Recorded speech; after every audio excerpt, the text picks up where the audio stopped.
Hello दोस्तों, एक बार फिर से आप लोगों का स्वागत है आपके अपने YouTube चैनल ज्ञान विद जेएमडी में।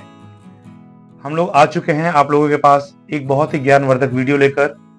हम लोग गणित की कार्य पुस्तिका की सीरीज कर रहे हैं, जिसमें अभी तक हम लोगों ने 5 चैप्टर कर लिए हैं कक्षा 5 के।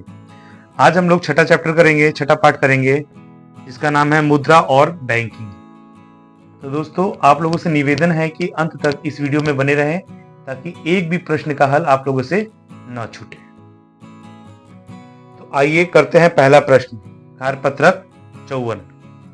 तो पहला प्रश्न है, कितने नोटों को मिलाकर 1500 रुपए बना सकते हैं? तो यहाँ पे देखिए कुछ रुपए लिखे हुए हैं, हमको टोटल कर इसको 1500 रुपए बनाना है। तो 200 रुपए के कितने नोट लेंगे और 500 रुपए के कितने नोट लेंगे कि टोटल इसका अमाउंट जो है वो 1500 हो जाए। तो यहाँ पे हम लोग 200 का जब 5 नोट लेंगे और 500 का 1 नोट लेंगे तो ये 1500 हो जाएगा। देखिए कैसे, जब 200 के 5 नोट लेंगे तो ये हो जाएगा 1000 रुपए, और 500 का 1 नोट लेंगे तो ये हो जाएगा 500 रुपए, और जब दोनों को जोड़ेंगे तो ये हो जाएगा टोटल 1500 रुपए। तो इसी तरह से दूसरा प्रश्न करते हैं, 500 रुपए के कितने नोट और 100 रुपए के कितने नोट को मिलाने पर हमारा 1500 रुपए मिलेगा? तो जब 500 का 2 नोट लेंगे और 100 का 5 नोट लेंगे तो 1500 हो जाएगा, क्योंकि 500 का जब 2 नोट लेंगे तो 1000 हो जाएगा और 100 के 5 लेंगे तो 500 रुपए हो जाएगा। तो 1000 और 500 1500। इसके बाद है 500 रुपए के कितने नोट और 200 रुपए के कितने नोट? तो यही वाला उल्टा कर देंगे, 500 का 1 नोट और 200 के 5 नोट, तो ये हो जाएगा 1000 और ये हो जाएगा 500, तो ये 1500 हो जाएगा। इसके बाद अगला है 200 रुपए के कितने नोट और 100 रुपए के कितने नोट? तो 200 रुपए के हम लोग 5 नोट लेंगे और 100 रुपए के भी 5 नोट लेंगे, क्योंकि जब 200 रुपए के 5 नोट लेंगे तो ये 1000 हो जाएगा और 100 रुपए के 5 नोट लेंगे तो ये 500 हो जाएगा। जब दोनों को जोड़ेंगे तो ये 1500 होगा। इसके बाद है 200 रुपए के कितने नोट और 50 रुपए के कितने नोट? तो 200 रुपए के हम लोग लेंगे 7 नोट और 50 रुपए के लेंगे हम लोग 2 नोट। तो 7 नोट 200 रुपए के हुए 1400 और 50 रुपए के 2 हुए 100 रुपए, तो ये हो गया 1400 प्लस 100 1500 रुपए। तो इसी तरह से ये प्रश्न हमारा हल हुआ। अगला प्रश्न है, कितने नोट एवं सिक्कों को मिलाकर 1800 रुपए बना सकते हैं? तो देखिए, अब 1800 रुपए हमको बनाने हैं, तो क्या करेंगे कि 500 रुपए के कितने नोट लेंगे और 200 रुपए के कितने नोट लेंगे? तो इसके लिए हम लोग 500 का 2 नोट लेंगे और 200 का 4 नोट लेंगे।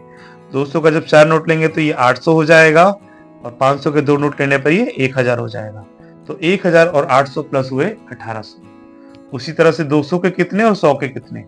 तो 200 के यहाँ पे 8 नोट और 100 के यहाँ पे 2 नोट, तो 8 दूनी होता है 16, तो ये हो जाएगा 1600 प्लस 100 गुने 2 होता है 200, तो 1600 और 200 प्लस हुआ 1800। इसके बाद है 50 के कितने नोट और 200 के कितने नोट?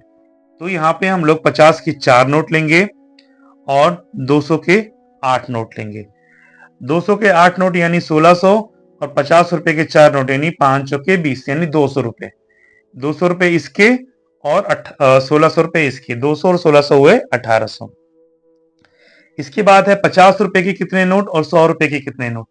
तो यहाँ पे हम लोग 50 रुपए के 2 नोट लेंगे और 100 रुपए के 14 नोट लेंगे।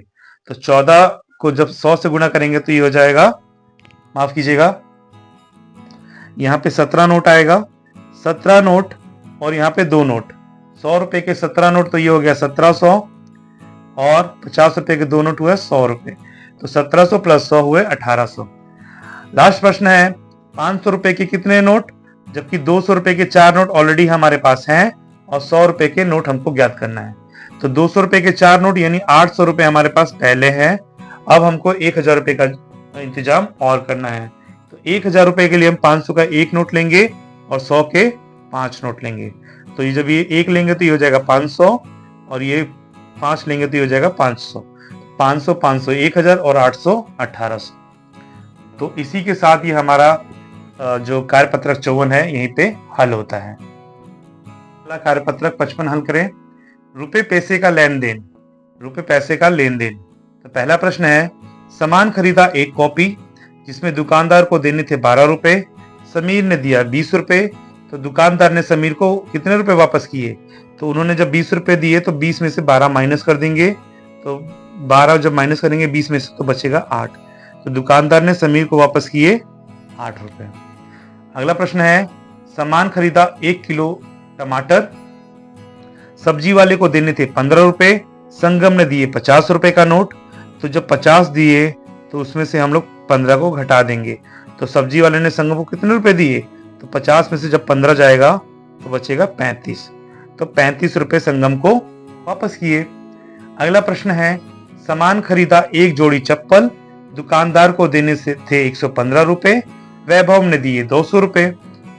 200 रुपए दिए वैभव ने, देने कितने थे? 115, तो इसको इससे घटा देंगे, तो जब इसको घटाएंगे तो ये बचेगा 85 रुपए। तो दुकानदार ने वैभव को 85 रुपए वापस किए। उसके बाद है, सामान खरीदा 1 बैट, खेल घर को देने थे 350 रुपए, विपुल ने दिए 500 रुपए। 500 रुपए दिए लेकिन देने थे कितने? 350, तो घटा दिए तो बच गया ये 150 रुपए। तो ये इसका आंसर आ गया। इसके बाद है, सामान खरीदा 1 किलोग्राम अंगूर, फल वाले को देने थे 80 रुपए, अंजुम ने दिए कितने? 200 रुपए, देने कितने थे? 80 रुपए, तो वापस कितना करेगा फल वाला अंजुम को? 120 रुपए, जब इन दोनों को माइनस करेंगे तो। इसके बाद अंतिम प्रश्न है, सामान खरीदा 1 गुलदस्ता, मालाकार को देने थे 275 रुपए, जैकी ने दिए 400 रुपए, देने कितने थे? 275 रुपए। तो मालाकार जैकी को कितने रुपए वापस करेगा? तो वापस करेगा जब माइनस करेंगे तो 125 रुपए। तो इसी के साथ कार्यपत्रक 55 भी हमारा हल होता है। कार्यपत्रक 56 का पहला प्रश्न है, राहत के पास 500 रुपए थे, उसने बाजार से 40 रुपए की दर से 5 कॉपियां, 12 रुपए की दर से 5 कलम खरीदी, अब उसके पास कितने रुपए शेष बच गए? तो आइए देखते हैं। जब कॉपी खरीदी, कॉपी कैसे खरीदी उन्होंने? 40 रुपए की दर से कितनी कॉपी खरीदी? टोटल 5 कॉपी खरीदी। और उसके बाद कलम कितनी खरीदी? तो कलम खरीदी 12 रुपए की दर से, कितनी कलम? 5 कलम। तो इनको गुणा कर देंगे तो 40 पंजे 200 होता है और 12 पंजे 60 होता है। तो टोटल उन्होंने खर्च कितनी किए? तो टोटल खर्च किए 260 रुपए। उनके पास पहले से कितने रुपए थे? 500 रुपए थे, और बच्चे उनके पास कितने? तो 260 माइनस कर देंगे। जब 260 माइनस करेंगे तो ये आंसर आएगा 240 रुपए, यानी 240 रुपए उनके पास बच गया। अगला प्रश्न है, शीतल 2000 रुपए लेकर बाजार गई, उसने दादी जी के लिए 875 रुपए की एक साड़ी और दादाजी के लिए 853 रुपए का एक कुर्ता खरीदा। अब शीतल के पास कितने रुपए बचे? तो देखिए, साड़ी कितनी की थी और कुर्ता कितने का था? तो साड़ी हमारी थी 875 रुपए की और कुर्ता हमारा था 853 रुपए का। तो टोटल यहाँ पे खर्च बता देंगे। तो टोटल खर्च जब करेंगे तो इन दोनों को जोड़ देंगे, तो जगह 5 3 8 रुपए, 7 5 12, 12 का 2 हारसिन 1, 8 दूनी 16 1 17। तो टोटल जो खर्चा हुआ शीतल का वो हुआ 1728 रुपए। तो शीतल के पास थे कितने रुपए? तो थे 2000 रुपए और खर्च हो गए 1728 रुपए। तो बचे कितने? तो बचे कितने? तो इसके लिए हम लोग क्या करेंगे? 2000 में से 1728 को घटा देंगे। तो जब इन दोनों को आपस में घटाएंगे तो बचेगा 272 रुपए, यानी शीतल के पास शेष बच गया 272 रुपए। अगला है, वैभव के गुल्लक में 573 रुपए थे, उसने 785 रुपए का बैग पसंद किया, बैग खरीदने के लिए उसे और कितने रुपए चाहिए? तो टोटल पैसे थे उसके पास कितने थे? तो टोटल पैसे थे 573 रुपए। उसने बैग पसंद कितने का किया? तो बैग का दाम था 785 रुपए। तो उसको कितने रुपए की जरूरत होगी? तो जरूरत कितने की होगी? तो हम लोग क्या करेंगे, जितना बैग का दाम है उसमें से घटा देंगे जितना उसके पास पैसा है। इसको घटा देंगे तो आ जाएगा। तो आइए घटाते हैं। 5 में से 3 गया 2, 8 में से 1 गया तो बचा 1, 7 में से 5 गया तो बचा 2। तो वैभव को और 212 रुपए की जरूरत है जिससे कि वो बैग को आसानी से खरीद सके। लास्ट प्रश्न है, एक बैट की कीमत में 135 रुपए वृद्धि होने से वह 1250 रुपए में मिल रहा है। बैट की कीमत पहले कितनी थी? तो वर्तमान कीमत निकाल लेंगे। तो वर्तमान कीमत है 1250 रुपए और वृद्धि कितनी हुई है? वृद्धि हुई है 135 रुपए। तो हमको पहले का कीमत पता करना है कि पहले बैट कितने का था। तो पहले का पता करने के लिए हम लोग क्या करेंगे, वर्तमान जो है राशि उसमें से जितनी वृद्धि हुई है उसको घटा देंगे तो हमारा पहले की राशि बैट की आ जाएगी।